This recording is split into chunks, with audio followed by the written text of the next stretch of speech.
Welcome to the Catholic Midlife Podcast, where we're addressing the challenges and the opportunities of midlife from a uniquely Catholic perspective. Join us each week as we spark a midlife renewal and create a firm foundation for the next wonderful, exciting, awesome season of life.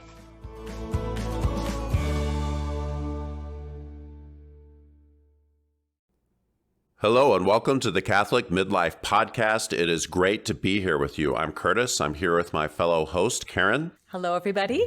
And we are really looking forward to discussing meaning and purpose with you. We're on a roll. This is such an interesting topic. We have some things to share with you today. We sure do. We were featured in an article by the amazing Susan Clemen at the National Catholic Register. It's called What's Next? St. Ignatius's Advice for Midlife Discernment.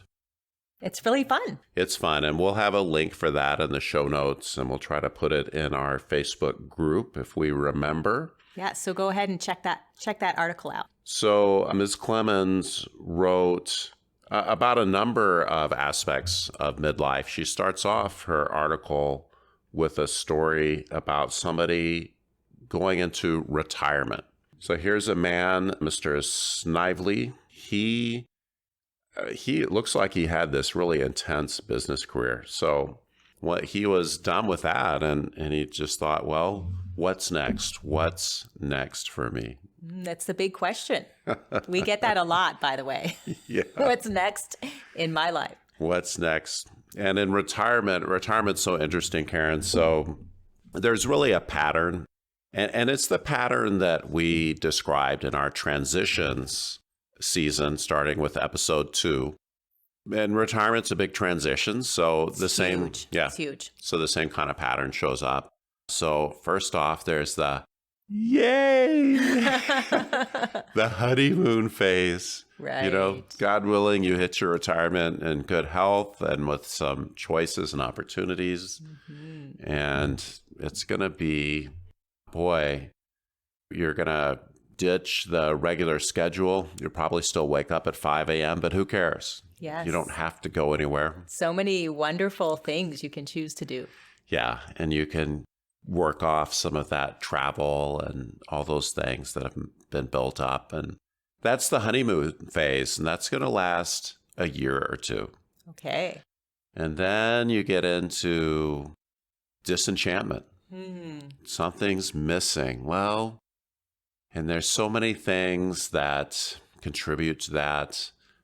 You're used to working, to being somebody important. Right. Your role had a big impact on what was going on. People noticed when you didn't show up. Maybe they noticed more than you wished they would notice. And it's there's a loss of identity in that role, and definitely. you start to miss it. You start to miss those daily transactions, and it's the disenchantment phase. And if you're familiar with our transitions model, you're starting in on the messy middle. And meaning and purpose is so central to getting your way through and out of that transition phase. So I feel like in transitions, Curtis, that feeling a lack of meaning and purpose is actually common and it's pretty normal. It's part of that process. And there can be a number of different reasons why people might feel like they're missing meaning and purpose. But I guess I'm just trying to make the point that if you're in a big transition, it's just part of the process. Yeah, well, it's totally normal. Yeah, exactly. At the same time, it's still a challenge because at some point, life will take over. Yes. Momentum will take over. And there's the question is lurking is, are you going to let the circumstances around you determine what the new normal is for you? Or are you going to approach the situation with intentionality and thinking about, well, what is my vocation here? What is God calling me to? What is it I want to look back on in 10 or 20 years? and be proud of. How do my values play into this? Right, right. So instead of letting circumstances and the momentum of life and other people create your direction, if you can take some time to seriously consider moving forward where you're going to find the meaning and purpose and where you're going to create it, then you can just really step into a full and thriving way of living that out. Yeah, and there's surprising obstacles because people around us, they mean well, but I mean, they have their expectations, and of course they do. And when we start to act contrary to those expectations, I mean, there's pushback. If we're trying to change our direction, really lean on our unique contribution, our values, that it's natural to get people trying to push you back into your old channel. Right. This is interesting. I'm thinking of a woman I was talking with, and it may actually have been on a podcast where I was guesting, and she was sharing that her daughter was starting to have her family. And there were all these expectations that her daughter had about how this woman, her mother, was going to interact with the kids and what she was going to do for them and the place that she would have in their life. And she was very interested, the grandmother, in engaging with her grandchildren. And it did become very clear that there were certain expectations that were not the same as her expectations. And so it was something to have to really sift through with intention. Yeah, so that's an example of other people's intentions. And Grandma had to push back. And that was fine. It was a natural sort of conflict. Right. I'm sure they handled it brilliantly. Because we all always handle conflicts so well. One of the things about the retirement is in midlife, well, there's a couple things. One is what I see is the retirement, it hits the men. That's when the men, they're losing that work identity. And that's when the meaning and purpose questions really start to kick in. Right. After, that big celebratory phase, right?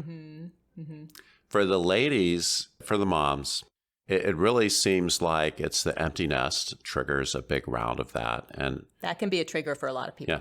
And it's true I think for all moms and the stay-at-home moms for sure, but also the working moms. They're stepping back from something that's consumed so much time. So yeah. Right. That's when it's a huge role transition. Yeah. The meaning and purpose hits you. And for everyone in a transition, and especially at midlife and retirement, I view that as midlife. There's this opportunity because so much of what we do is driven by expediency. And so much of it's driven by our other values around work and getting work done. So what exactly do you mean by expediency? Well, when you're responsible for a family or you're responsible for yourself, you're planning your next 20 years of future. I mean, you want it to work out. You want it to be safe. You want it to be successful.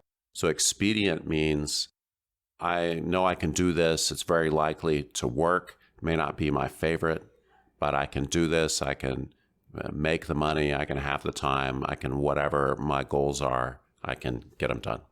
Okay. That's expediency. Okay. So that sounds like it's a little different than another kind of trap I was thinking of, which is more like complacency. Sure. Which is, I know it can take a lot of different forms, but just getting into that groove and then it feels pretty good. You're not experiencing a ton of pain. You're not having maybe even the really huge meaning and purpose crisis, but it's not tapping into your potential either. Yeah, sure. So it's, hey, I've worked hard as a mom for 20 plus years. I've worked hard as a man. I'm hitting retirement. And look, let's face it, my warehouses are full. I've got some big ones. I've got some bigger ones now. And now it's time to coast for a while. Sure. And maybe you were still really involved in service and fulfilling expectations, but we're just sort of doing what's expected of us. Yeah, so it's almost like comfort seeking. Right. So it's not pleasure seeking necessarily. Yeah. It's not hedonism, but it's comfort seeking. Yeah, and it seems like there often is kind of a fear of taking risks, of stepping out, Yeah. of doing the things that are uncomfortable, maybe feel not secure, not so safe. Yeah. Well, security is it's a very basic human need. The question starts to become, though, is it a prudent, rational desire for security, or is it starting to be fear? Right. Is it the fear driving the bus? Right. So fear and expediency, they're happy to drive that bus for you. And they'll take you to a neighborhood and you'll step out. It'll be 20 years and you'll wonder, how did I get here? And is this really the neighborhood I had in mind? Right. But you were driving the whole time. That's a very interesting image. So fear and expediency are driving the bus. Let's compare that to something that John Paul II has to say. Oh, good one. Good one. How do you think I'm going to look at this comparison when I start to look at myself and in light of what he has to say? Don't answer that question. So John Paul II, this is Christifideles Laici. We've been quoting from this for a few episodes. He says at 58, "The fundamental objective of the formation of the lay faithful is an ever clearer discovery of one's vocation and the ever greater willingness to live it so as to fulfill one's mission." The ever clearer discovery of one's vocation and ever greater willingness to live it. That's very strong language, I think. It is. And as you were saying that, I remember, I don't have the exact words, but in that same apostolic exhortation, he talks about how there are times in life that are particularly significant and decisive moments for that rediscovery of vocation and a recommitment to mission. And he mentions, of course, the time of adolescence and young adulthood when you're really stepping into who you are and what your call is. But also, I believe midlife is another one of those particularly significant and decisive moments for rediscerning God's call and the mission that he's entrusted to us, because it can look very different in that season of life.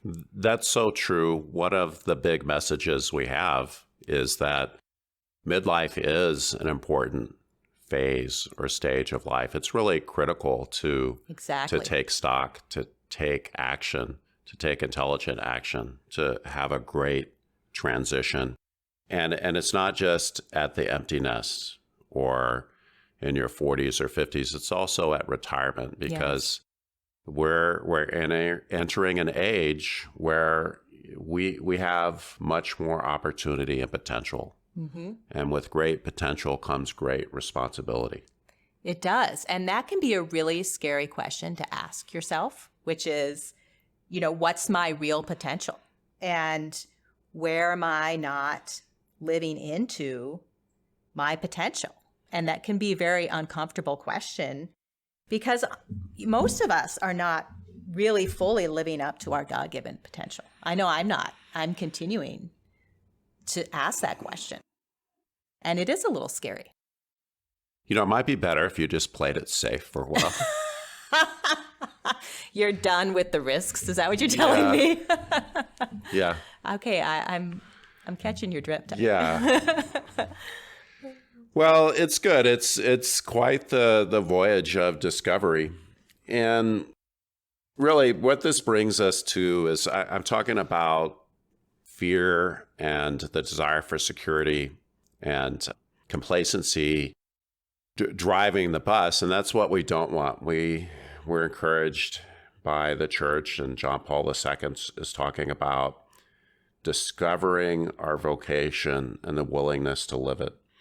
And I'm appreciating increasingly that I have all this great Catholic doctrine in me. I have good or decent spiritual practices. No claims to fame here, Karen. But I've got all these great things in me, and I'm very intentional about living out my Catholic faith. It's important to me.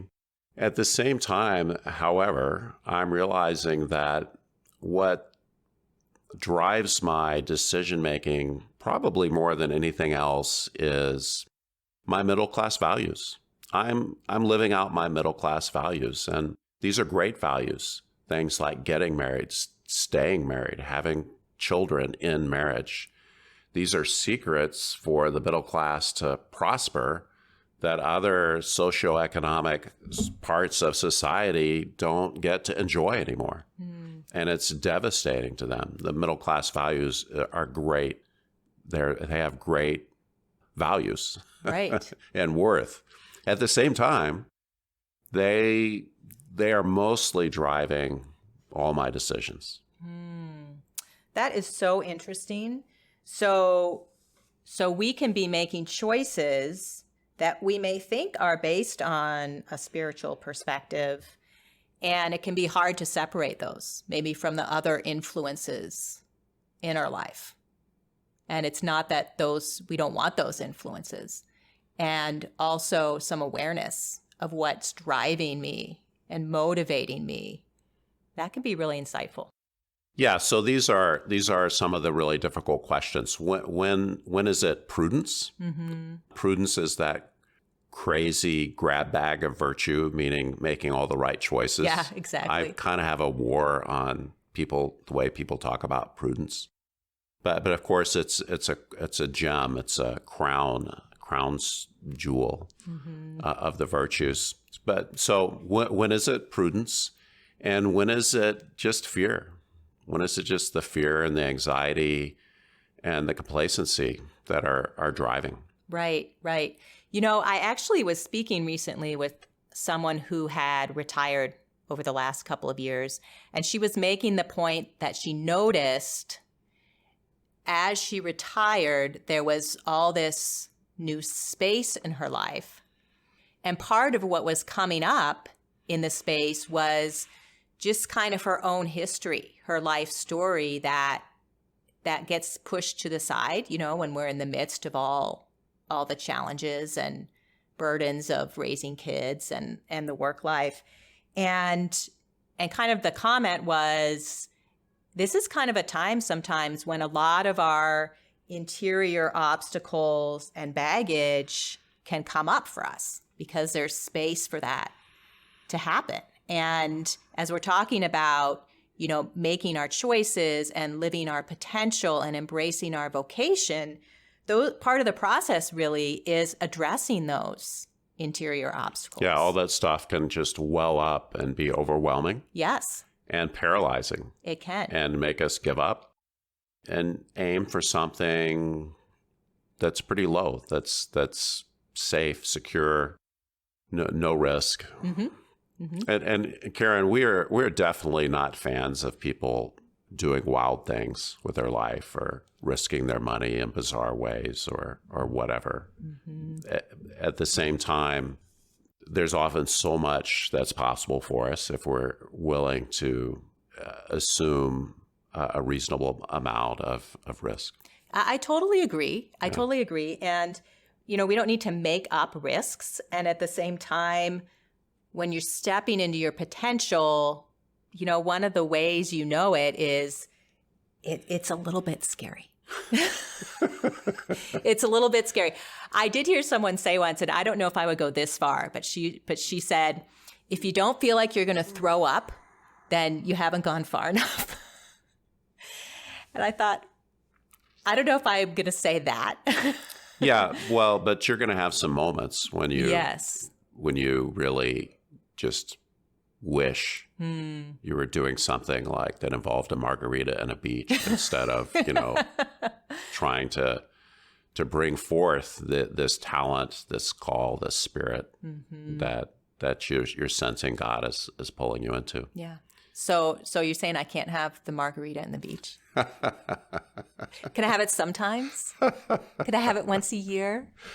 We could negotiate all these things. We'll negotiate. I know what I like to do, and you've got a lot of leverage to work with. That's all I can say. Karen, we talked about a lot of things. I think where this leaves me is I have this big question. I have this big question in my life about, am I really on this voyage of having an ever more clear discovery of my vocation and an ever greater willingness to live it so as to fulfill that mission? Is that me? And I'd like to think so. I'd like to think I'm doing that in a prudent way, using all my intelligence and virtues and collaborating with great, smart people that know things to figure it all out and put it together. I'd like to think that, but I have to ask myself, am I simply living out the trajectory of my middle-class values, which are great values, but am I simply living out the trajectory of those values and letting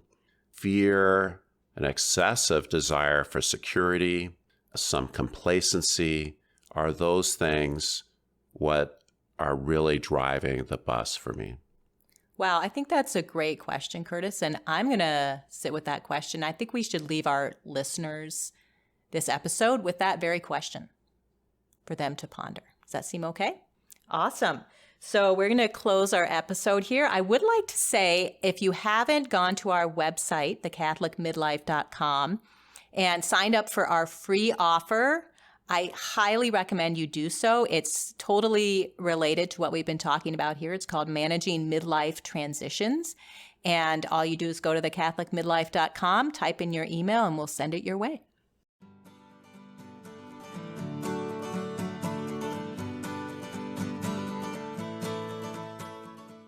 Thank you so much for listening to the Catholic Midlife podcast. It's great to be here with you. Be sure to subscribe on your favorite app or platform. Leave a review that's so helpful so that others like you can find the podcast. And be sure to tell your friends. We'll see you next week.